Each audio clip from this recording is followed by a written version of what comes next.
প্রিয় ভাইয়েরা আমার, যে আমরা সবাই একসঙ্গে নির্বাচন করেছি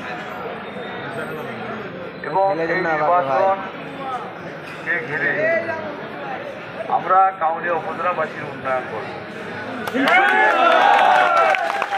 আর নির্বাচন যেহেতু হয়ে গেছে, আমাদের এই নির্বাচনে পক্ষ বিপক্ষ থাকে, আমরা বিজয়ী হয়েছি।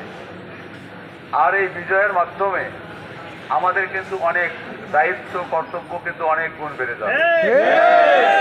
আপনারা যেমন আমাকে নির্বাচিত করার জন্য অনেক কষ্ট করেছেন, অনেক শ্রম দিয়েছেন, অনেক ত্যাগ স্বীকার করেছেন, সেজন্য আমি আপনাদেরকে ধন্যবাদ জানাই এবং এটাকে আমি মনে রাখবো।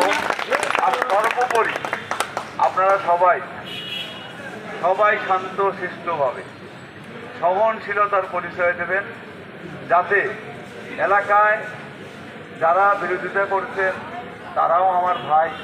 ভোটে কেউ পক্ষে থাকবে, কেউ বিপক্ষে থাকবে, এটাই কিন্তু হলো স্বাভাবিক, এটাই হলো ভোট। আমরা আবার সবাই মিলে সামাজিকভাবে মিলেমিশে বাস করব এবং সবাই আমরা এই কাউনিয়া উপজেলাকে সুন্দরভাবে সাজানোর জন্য চেষ্টা করব এবং আমরা সেই স্বপ্নকে বাস্তবায়ন করব। আমি সবাইকে ধন্যবাদ জানাই যে আপনারা সবাই ভালো থাকেন, মঙ্গলের মতো থাকেন। আল্লাহ পাক আপনাদের সুস্থ রাখুন। আসসালামু আলাইকুম ওয়া রাহমাতুল্লাহি ওয়া বারাকাতুহু।